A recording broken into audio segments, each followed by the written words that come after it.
The following is transcribed. Welcome to Bat-Supe, the never-nutritious, definitely delicious podcast dedicated to the old-time radio adventures of Superman and the dynamic duo. Buckle your utility belts for lots of opportunistic scheming, plenty of step retracing, and taxicab rides galore.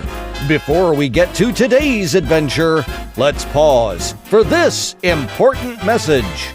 Just because something's new and improved doesn't mean that it was old and lousy before, gang. No, sir. Take, for instance, the Bat-Supe's membership kit. Think of it as a keen, swell prizes starter kit because of all the cool stuff that's inside. And now, thanks to our new partnership with the top-secret military contractor known as Codename Slingshot, we're getting even more cool stuff inside. Like the Batman Night Vision mini flashlight with 3 different light modes, and the swell Guide to Using High Voltage to Wire the Batcave booklet that's included inside each and every kit.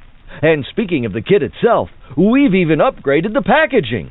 Imagine all this stuff coming inside a swell tin that's shaped like the Batarang launcher that Batman and Robin used to scale tall buildings. Oh, that's a mighty keen-looking package, and it even has a working trigger mechanism. Yes, sir, fellas and girls. Your imaginations will absolutely fly away with you with these kits. And to get yours, just show your Bat-Supe's membership card at your local police station, or mail off the handy form under the labels of specially marked cans of never-nutritious, definitely delicious Bat-Supe, available wherever fine podcasts are sold. Knowledge is power, provided you have a power source.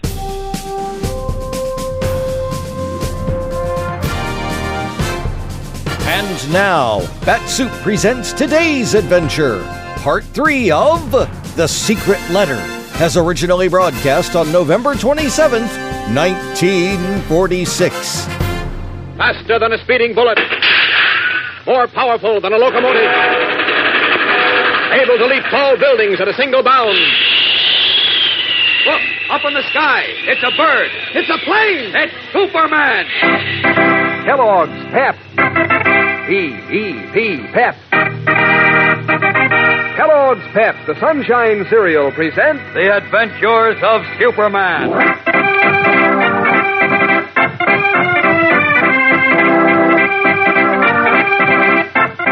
Today, while a much-worried Clark Kent anxiously awaits further word on the whereabouts of his revealing letter, 2 Metropolis characters are regarding its contents with stunned amazement.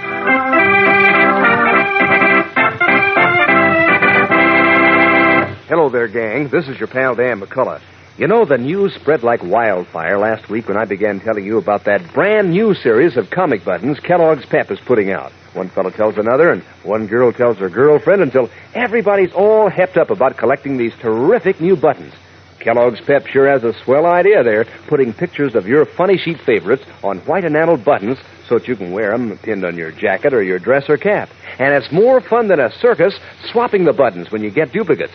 You see, there are 18 new buttons in all. Old comic strip friends like the Little Moose and Brenda Starr and Barney Google and Superman himself. And each one looks just as real as he does in the funny papers.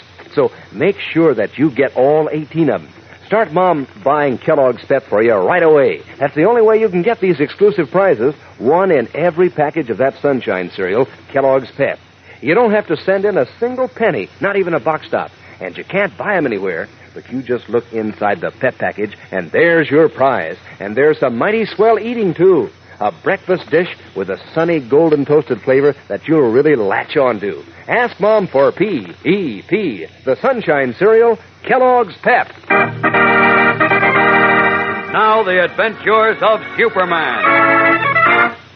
Before he left to search for the lost planet Apollo, Superman left Dr. Millicent a sealed letter in which he revealed the secret of his double identity, and which was to be given to Editor Perry White in the event Superman failed to return. But now the letter has disappeared. And while Superman hunted frantically for it, a little man named Buster, who was unable to read, brought a letter he had found in a taxi to his companion, a man he calls Eyebrows, and asked him to read it to him. Eyebrows glanced casually through the letter, then gasped, Great snakes, Buster. This letter is from Superman.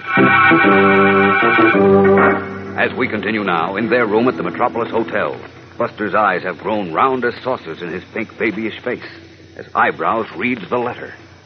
Dear Mr. White, Lois, and Jim, prepare yourselves for a shock. I already heard that part. Shut up and listen. Since there is a strong possibility that I may be lost in space while searching for the lost planet Apollo, Huh? or perhaps fall a victim to the direct rays of the sun, What's that? I am arranging to have this letter delivered to you after a specific lapse of time, which would indicate that I am not returning to Earth. I don't get it. Okay, never mind. I, my dear friends, am the person you have long known only as Clark Kent. Hey, you said this letter was from Superman. Well, Well, the way you read it now, the guy, if you ask me, is a screwball. Well, he says it's somebody named Clark Kent. sure. He's Clark Kent, too. Oh, there's two guys? Yeah, that's right. Ah, what you giving me? Not even Superman can be two different guys. No. You don't get it, Buster. The way he goes on to say here, when he's not making like Superman, he puts on regular clothes and a pair of glasses and passes himself off for a reporter named Clark Kent. But why does he disguise himself?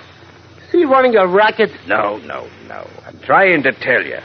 Look, when he's a reporter, he can find out stuff without anybody getting wise he's Superman, see? Then he turns into Superman. And whammo, cracks down on the big shot thief or the spy, maybe, or whoever he's after. Ah, baloney. You can't make me believe a guy like Superman, what can jump from here to China like that, or pick up this whole hotel and drop it in the river, goes around disguising himself like it's somebody else. Why not? Why not? Well, I say it's a gag somebody's playing on this guy Clark Kent, whoever he is. How could Superman get lost? Well, if he went looking for some planet, like he said. Well, I don't know. Well, still he couldn't get lost. Yeah, who said he got lost? He just says in this letter he might get lost, or something else might happen to him. Now, look, Buster. If this letter is on the level, we'll be millionaires. Ah, it ain't, I tell you. It's a gag. Give me that again, Eyebrows.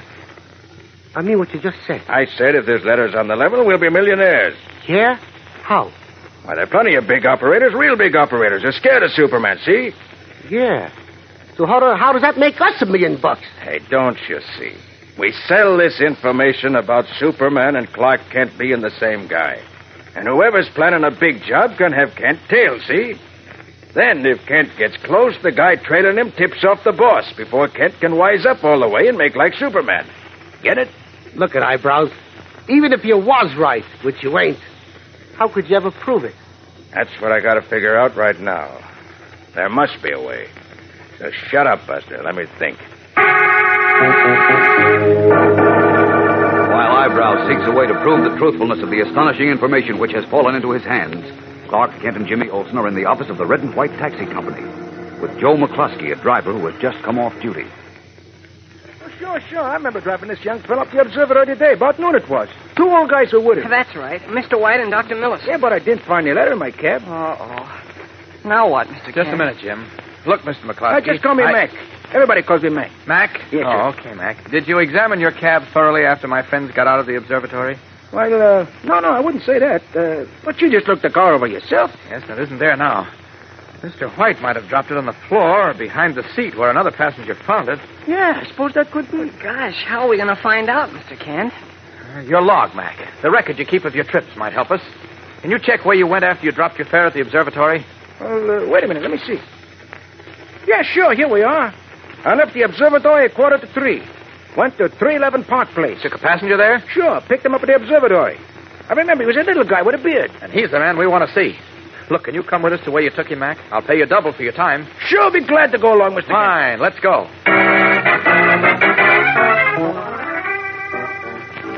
A letter, you say? What kind of a letter? A plain white envelope, Mr. Biddleheimer, Professor Marcus Aurelius Biddleheimer. Hey, boy, set him up. I'm head of the Applied Science Department at Metropolis University. Oh, yes, Professor Biddleheimer. I've heard of you, of course. Really? Have you read my book? Well, not the last one. You about really this should letter. read my last book, Mr. Yes, Kent. but As a about the newspaper reporter, you'll find it very interesting indeed. Sure I will, and I'm looking forward to reading it, Professor. But about this letter, it's very important, Oh, you see, and yes, I'd like... a letter. What about a letter? Well, you see, I think it might have been dropped in the taxi you came back in from the observatory. Now, it was a plain white envelope, heavily sealed with red wax, and it was addressed to Perry White, Lois Lane, and Jim Olsen. We think Mr. White dropped the letter. Well, I didn't see any letter. You sure of that, Professor? Of course I'm sure, young man. Quite sure. I see. Well, thank you very much. All right, come on, Jim. Back. Let's go.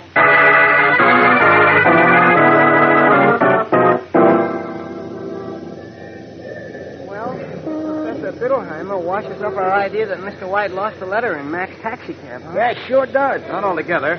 But the professor was in the cab after all. I know, Jim. Well, if the letter was there, he'd have seen it. Maybe not. If it was under one of the little spare seats or behind the main cushion, you might have missed it. Besides, it's obvious that he's the sort of person who's too preoccupied to pay much attention to things around him. Gosh, but I know, Jim, I know. You think we're playing an awfully long hunch. Yeah, that's But right. it's the only hunch I have right now, and I've got to follow it. Keep hoping we find the letter before somebody gets overly curious and opens it. Hey, Mr. Kent, what was in this envelope? A lot of money? Something much more important, Mac. Take another look at your log, will you, please, and tell me where you went after you dropped Professor Bittleheimer at his house here? Sure. Hey, let me see. That'll be right here at the bottom of the sheet, because it was my last call. Yeah, here it is. I picked up a fare on the boulevard and took him to the Metropolis Hotel. Gosh, that's the biggest hotel in town. Now, just a minute, Jim. You remember what your last passenger looked like, Mac? Well, Mr. Kent, usual, I don't notice my fares much, unless we get to talking, or there's something, different about him. Like that professor with his beard. Try to remember, Mac. Try hard. It means a lot. Let me see. I remember now.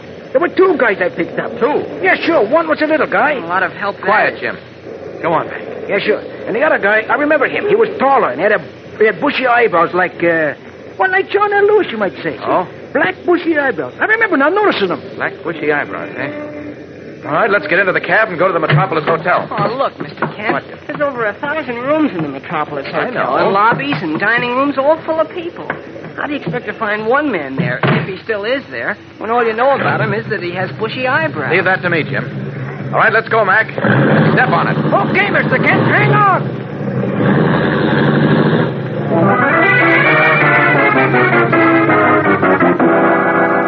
His face drawn with anxiety, Clark Kent is driven to the Metropolis Hotel, where we left Eyebrows and Buster with the vital letter. But are they still there? We'll know in a moment when we return for the tense climax of today's episode. So stand by. You know, gang, there's sure a mad rush for the Kellogg's Pep package these days, because that's the only place you can get those comic buttons in the brand new second series all the gang's collecting. And are these new Pep comic buttons terrific? Full-color, true-to-life pictures of your favorite comic strip characters looking so real you'd think they could walk and talk. There's Flash Gordon and Toots and Casper and Cindy and Superman, of course. 18 new and different buttons and all. You'll have a mighty slick collection when you pin them on your jacket or dress or cap. You see, these Pep comic buttons that you've been collecting right along have been mighty popular with all the fellows and girls. That's why Kellogg's Pep put out this brand new series, so that you can have even more fun collecting them and swapping duplicates with your pals. And the best part is, you don't have to send in any money for these swell prices, not even a box stop. And you can't buy them anywhere, but you get a comic button every time Mom opens a package of Kellogg's Pep. That's Pep, the Sunshine cereal, the good whole wheat flakes with a catchy sunshine flavor. So crisp and tender that you're glad when breakfast time rolls around. So get your prizes, gang, and the good eating in P-E-P. Kellogg's Pep. As Clark Kent and Jimmy Olsen in Mac's taxi approach the Metropolis Hotel, Eyebrows and Buster, the two men in possession of Superman's letter, are leaving the elevator and walking through the lobby to the doors. Now look at Eyebrows. Even if it was true, and this Kent guy is Superman. That's a lot. Okay. But like I say, if he is, we're playing with dynamite. So what? Well, so what? Oh, ain't we got trouble enough keeping clear of the cops without getting in trouble with Will you keep your yap shut? But look. Shut up. Follow me outside. Gotta get a cab. I don't like this. There's an empty cab. Come on, Buster. Listen, will you? I tell you, we're playing with I'm dynamite. willing to play with a little dynamite for $1 million.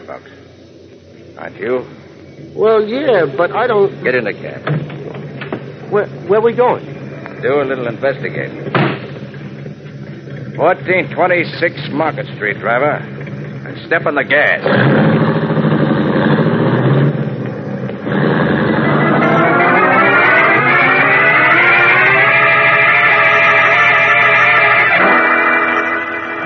car bearing eyebrows and Buster draws away from the Metropolis Hotel. Another taxi pulls to a stop in front of the hotel. Clark, Kent, Jimmy Olsen, and Max the driver emerge and hurry into the lobby. One moment earlier, and they would have intercepted the men they seek. Now, what will happen? Tomorrow's episode is swift and exciting, gang, so don't miss it. Tune in, same time, same station. And remember, for breakfast, it's Kellogg's Pep. For excitement, the adventures of Superman.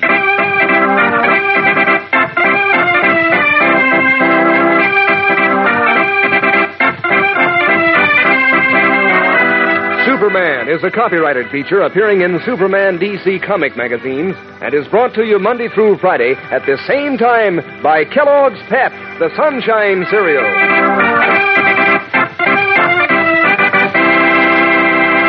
Say, who's in the know about kids in other countries, how they look and how they dress? Well, Kellogg has the answer with the cutouts on packages of Kellogg's Crumbles.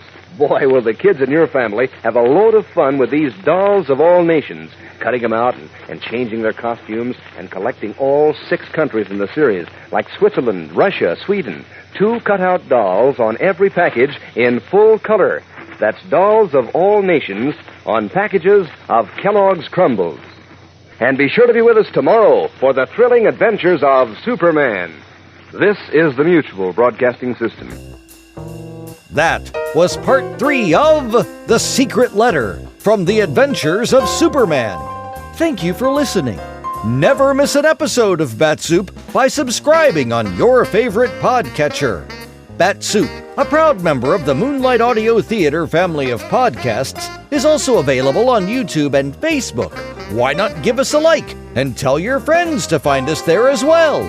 Also, we'll soon be heard as part of the Mutual Audio Network's Saturday Story Circle. Learn more at bat-supe.podbean.com. Well, that'll wrap things up for this episode of Bat-Supe, but be sure to tune in next time when you'll hear Jimmy Olsen say... Oh, jeepers, this gets crazier by the minute. Do you know who said, "That man is free who is protected from injury"? Those words came from Daniel Webster, one of the most eloquent orators in American history. Webster knew that a man could not be free unless he lived in a country which recognized his right to freedom and created laws to protect that freedom. A slave state may say that its citizens are free, but as long as a single citizen can be harmed by the whim of a country's rulers, true freedom does not exist. A man is free only if his rights to freedom are protected. Remember the words of Daniel Webster. They are part of your American heritage. The free man must be protected from injury.